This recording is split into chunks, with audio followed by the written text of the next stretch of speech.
My name is Wu Shen. I'm a professor from the University of Copenhagen. My role in the EU Calculate project is to explore the so-called transboundary effects of the EU decarbonization pathways. In more simpler terms, it means how the European Union and its member states would interact with the rest of the world.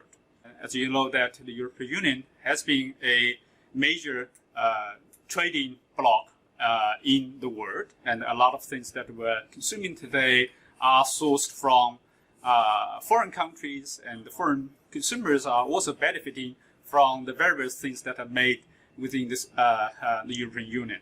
Now, when we are conducting decarbonization efforts within the EU, we are changing the way that we are using energy. We're changing the way that we are producing energy. We're changing the kind of things that we are producing and consume.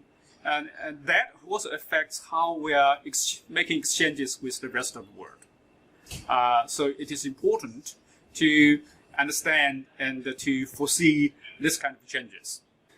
One way to think about this is that when we're transitioning to a low carbon economy within the European Union, naturally we're going to reduce our dependencies on fossil fuels, and a lot of the fossil fuels are actually being imported from the oil and coal-rich regions of the world.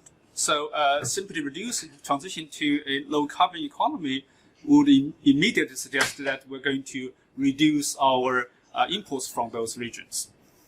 And then at the same time, a more complicated question is what happens to our core competitiveness on the world trading system, such as manufacturing products. And we export a lot of manufacturing products to the world. And with the various decarbonization ambitions that we're talking about at the moment, that means we may have to reduce the energy intensities of our manufacturing productions. And sometimes that may mean that our products will become more expensive as compared to what is going to be produced in our competitors. And that can actually cause us a change in trade patterns. We might not be able to export more. Would that be fair?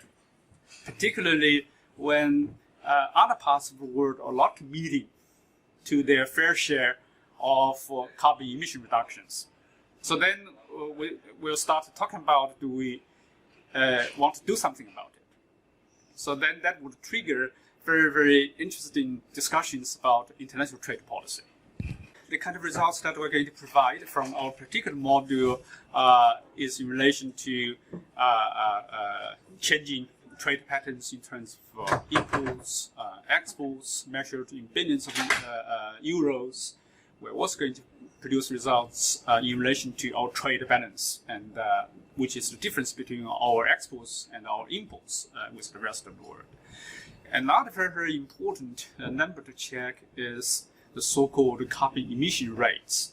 And this is basically means that when we are conducting carbon emission reductions within the European Union by a certain percentage point or by certain physical units, and then it can be the case that the rest of the world, in responding to that, without the similar ambitious climate actions, they may produce more, such that the kind of carbon emissions that we reduced here end up being released to the atmosphere from the production elsewhere.